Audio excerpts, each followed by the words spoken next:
Hello, it's Dan Webster. Welcome back to the golf studio here at St Anne's Old Links Golf Club. I'm going to do a little quick comparison here. As we're heading into the start of the golf season, one thing we see a lot of is golfers certainly wearing lots more clothing in the winter and not quite completing their turn, and something we've spoken about quite a lot in coaching sessions lately. Golfers finishing the backswing with only like 70 or 80 degree shoulder turn and then letting their arms cheat the club to the top and coming in saying, look, we lost power, we've lost distance. Yes, I know it's cold, I know you've got layers on, but it's just worth making sure that you complete a full shoulder turn as you start that backswing. Certainly allow the right hip to help the shoulders get to as far around as possible, maybe 90 degrees, maybe not, somewhere between 80 and 90 would be ideal. So what I thought I'd do, I'll show you the difference in that that extra turn. So I've got my 8-iron here, I'm going to hit a couple of shots with just my normal swing. Without really emphasising the shoulder turn. So first shot I hit will be nice and smooth. So this will just be a nice easy one, making sure I turn my shoulders but not going to that full turn.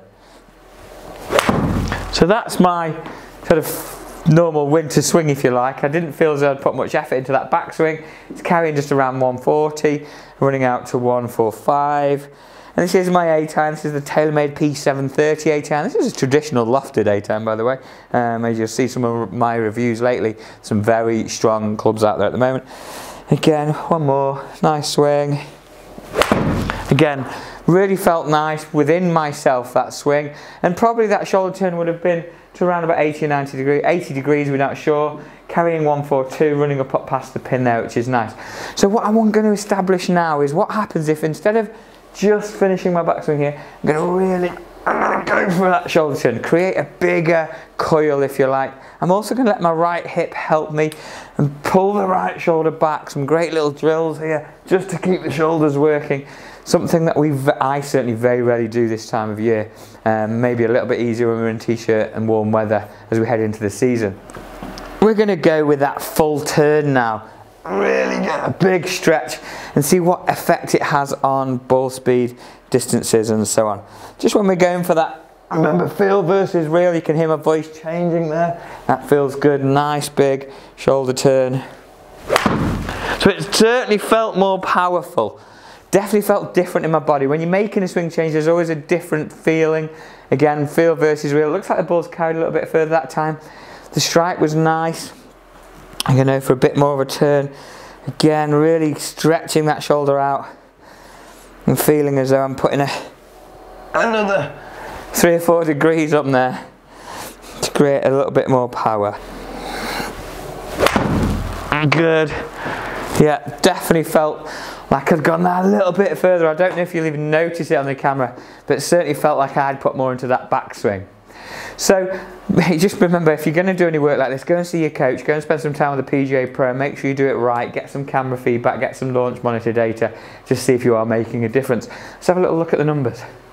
Okay, so we're going to have a little compare, look at these numbers. Light blue is less turn, red is the full turn. Ball speed jumps up with the full turn by a good 5 miles an hour ball speed. Okay, so that's the difference. That bigger turn has helped me generate more ball speed. The spin has also increased, the launch angle stayed the same. Well, that doesn't surprise me because we're using the same club, same ball position, same swing effectively. Spin has increased though, so more turn, more power, more spin. I like that. And the carry distance has jumped up by 5 yards more carry. Now what we've noticed is the total distance hasn't made any change, but I landed them on the green. Carry distance is the key here. 146 in the air versus 139 in the air, so that's a 7-yard increase. Ball speed certainly increased. Just going to have a little look at some of the other numbers as well. Peak height certainly has increased by 4 yards. That more spin, more height, and obviously ball speed 110 was the maximum ball speed there, so it's a good increase with that good strike. Spin's definitely up. So just bearing these things in mind, if you are going to do a bit of work on this, make sure, think of a nice simple thought. I like to think about getting my back to the target at the top of my backswing, or my right shoulder behind my head. To allow me to do that, I've just turned my right hip back a little bit as well. It's certainly given me a good 4 or 5 miles an hour more ball speed. Thanks again for watching. Please click like, subscribe, share these videos along, and we will see you all very soon. Philosophy.